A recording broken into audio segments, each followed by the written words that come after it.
Teman-teman, di awal buku ke-14 ini, Kayla mau berbagi cerita pengalaman memancing ikan bersama papa.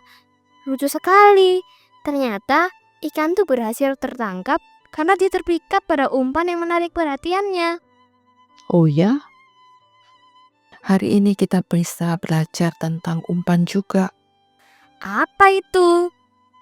Umpan adalah sesuatu yang didambakan dan cocok untuk ditawarkan kepada makhluk lapar demi kepuasannya. Dan segala kelicikannya dapat menyalurkan sesuai yang didambakan. Artinya, kalau masyarakat pada masa itu menganggap Yesus sebagai makhluk lapar, maka umpan itu tidak berhasil. Tepat sekali. Ada dosa tersembunyi di balik motivasi mereka yang berusaha mengambil hati dengan imajinasi palsu, seolah-olah merasa sebagai orang suci dengan menyudutkan salah satu pihak yang memang bersalah. Sahabat BDKA, kita harus ingat bahwa Yesus tidak dapat dijebak. Dia datang untuk menyelamatkan manusia dengan membongkar dosanya. Ya, anak-anakku, kita ketemu lagi di dalam renungan berpetualangan dalam kerajaan Allah pada hari ini dengan tema Yesus menulis sesuatu di tanah. Firman Tuhan kita ambil dari Alkitab Yohanes pasal 8 ayat yang ke-6. Namun sebelumnya mari kita terlebih dahulu berdoa ya. Tuhan Yesus yang baik, kiranya Engkau menolong kami, memberikan kami Roh Kudus untuk mengerti, memahami firman-Mu. Di dalam nama Yesus kami sudah berdoa. Amin. Anak-anakku sekalian, kita sudah mendengar bukan? Cerita tentang seorang perempuan yang pada waktu itu dia dikelilingi oleh banyak laki-laki. Dia tertangkap basah karena kedapatan berbuat dosa. Anak-anak, perempuan itu kemudian dihakimi oleh orang banyak. Berkumpul para ahli Taurat, orang-orang Farisi untuk siap melempari, merajam perempuan ini karena kedapatan berbuat dosa. Mengapa? Ya, karena mereka merasa perempuan ini sudah menyalahi hukum Taurat Musa. Hukum Taurat Musa itu mereka junjung tinggi sebagai hukum moral yang menjaga hidup mereka. Karena itu mereka beralasan untuk melempari perempuan ini yang sudah kedapatan berzina. Zaman dulu perempuan dalam posisi yang sangat lemah. Mereka tidak bisa membuat pilihan-pilihan yang sesuai dengan keinginan mereka.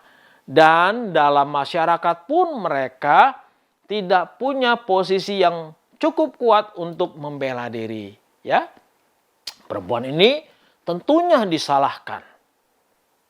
Laki-lakinya kemana? Laki-lakinya bebas berkeliaran. Tentunya kalau perempuan ini berbuat dosa terhadap laki-laki, harusnya dua-duanya bukan yang dihakimi, yang dihukum.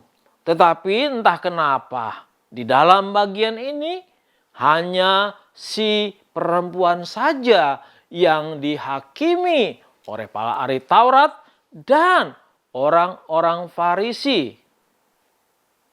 Nah, kemudian mereka berjumpa dengan Yesus dan kemudian perempuan ini kasusnya dijadikan alasan untuk menjebak Yesus. Ya, mereka ingin mencari kesalahan Tuhan Yesus, anak-anakku. Mereka kemudian bertanya, Tuhan, bagaimana kami harus bertindak atas perempuan ini? Nah, kalau kemudian Yesus mengatakan bahwa perempuan itu salah, ya, maka mereka akan mendapatkan pembenaran, ya. Kemudian mereka dibenarkan untuk melempari perempuan itu dengan batu. Tetapi kalau Yesus kemudian mengatakan perempuan itu tidak bersalah, maka mereka ada alasan untuk mencari kesalahan Yesus dan kemudian menangkap Yesus lalu menyeret Yesus ke pengadilan karena Yesus dianggap melanggar hukum Taurat Musa, ya. Karena Musa pada waktu itu sangat dihormati anak-anakku, ya. Dari seluruh orang Yahudi, maka Musa adalah orang yang paling dihormati oleh mereka. Nah, lalu bagaimana dong? Apakah Yesus kena jebak? Terjebakkah Yesus? Wah, ini seperti jebakan Batman anak-anak, ya. Yang membuat serba salah Tuhan Yesus. Apa yang harus dilakukan? Tetapi puji Tuhan anak-anak, Yesus itu Tuhan yang maha bijaksana. Ia adalah orang yang berhikmat. Dia tahu isi hati ahli Taurat dan orang Farisi dan tidak mau dijebak oleh mereka, ya. Lalu kemudian Yesus menuliskan sesuatu, jarinya ke tanah, ya. Dan mereka terus saja mencecar, ya, Yesus supaya menjawab pertanyaan mereka. Tuhan Yesus tidak menjawab pertanyaan mereka. Bukan karena dia tidak bisa menjawab, tetapi dia tahu bahwa kalau dia menjawab salah satu dari yang tadi Bapak sebutkan, maka mereka akan mengambil dia, menangkapnya untuk menerima hukuman. Bukan karena juga Yesus tidak peduli terhadap perempuan itu. Biar sajalah dia, nggak ada urusan aku. Aku mau menyelamatkan diriku. Tidak, Tuhan Yesus tidak seperti itu, ya. Nah, kemudian Yesus menulis sesuatu di tanah seolah ia mau melampiaskan kejengkelannya terhadap ahli Taurat dan orang Farisi. Ya, jelas ya, jengkel ya. Kalian juga anak-anak ya, kalian pasti jengkel ya. Kalau ada teman kalian berusaha menghasut orang lain untuk menjelek-jelekkan kalian, menjebak kalian. Jengkel bukan? Tuhan Yesus jengkel. Tetapi dalam kediaman Tuhan Yesus anak-anakku, dia bertindak dengan baik. Makanya ada peribahasa diam itu emas bukan? Tidak selalu kalau ada orang berkata-kata, bertanya kepada kita dan kita tahu motivasinya salah, kita harus menjawab semua pertanyaan-pertanyaan orang itu. Tidak harus. Kadang-kadang anak-anakku pada saat kita terdesak, pada saat kita susah, kita diam saja. Itu adalah satu tindakan sikap yang baik. Tidak usah selalu dibalas. Kalau temanmu nakal terhadapmu dan menjelek-jelekan engkau anakku, kamu tidak perlu membalas.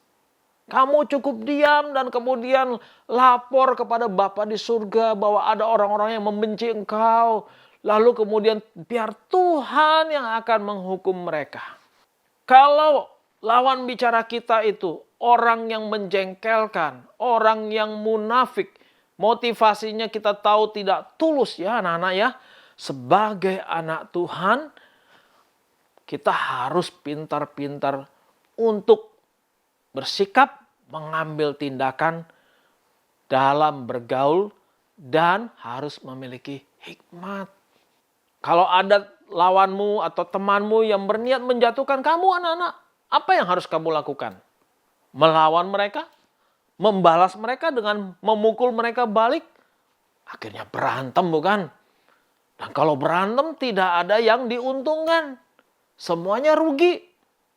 Nah, kamu harus bisa menempatkan diri untuk bisa bersikap yang baik terhadap orang lain. Kamu harus jeli. Berteman dengan seseorang itu memang kita harus tulus. Tetapi kita perlu juga untuk bersikap yang cerdik bukan ya? Nah, anak-anak jangan mudah untuk dijebak atau diperdaya oleh temanmu atau siapapun. Misalnya mereka menitipkan tas padamu, Padahal isi tas itu belum tentu isinya adalah isi yang baik. Ya, siapa tahu tas itu berisi hal-hal yang tidak baik, yang tidak benar. Kamu harus membawanya ya. Misalnya entah ada yang menitip ternyata menaruh sesuatu ke dalam tas itu adalah narkoba atau juga hal-hal yang negatif yang lain ya. Maka kamu tidak boleh menerimanya.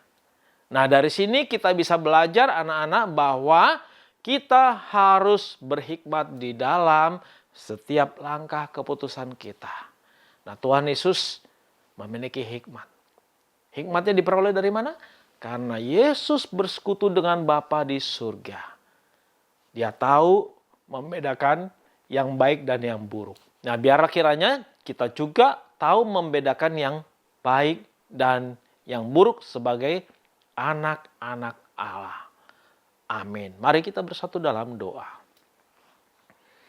Tuhan ya Allah kami, kiranya Engkau memberikan kami hikmat bijaksana di dalam pergaulan kami, agar kami tidak mudah dijebak oleh orang-orang yang berniat buruk, berniat jahat terhadap kami.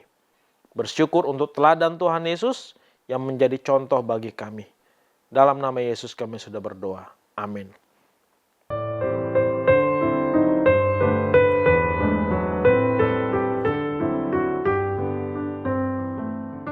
Ma, guru agama Kayla pandai sekali. Dia tahu motivasi anak yang bertanya kepadanya, apakah menjebak atau tulus. Apalagi Yesus. Dia tahu motivasi setiap orang yang seolah-olah bertanya, padahal menjebak Yesus. Berarti sebenarnya Yesus tidak pernah kehilangan kata-kata untuk menjawab. Bukankah hal itu sesuai dengan misinya untuk menggenapi tuntutan hukum Taurat? Yesus yang tidak berdosa itu rela meletakkan dosa ke atas dirinya supaya manusia berdosa mendapat keselamatan. Hal yang terlalu agung buat kita orang berdosa yang selalu melawan Allah. Memang sudah selayaknya kita meletakkan penghormatan kudus pada Raja Sorga yang tak terhingga mulianya, namun rela datang ke dunia ini. Makin mempesona berpetualang dalam kerajaan Allah yang besok sampai pada Yohanes 8 ayat 7. Semangat!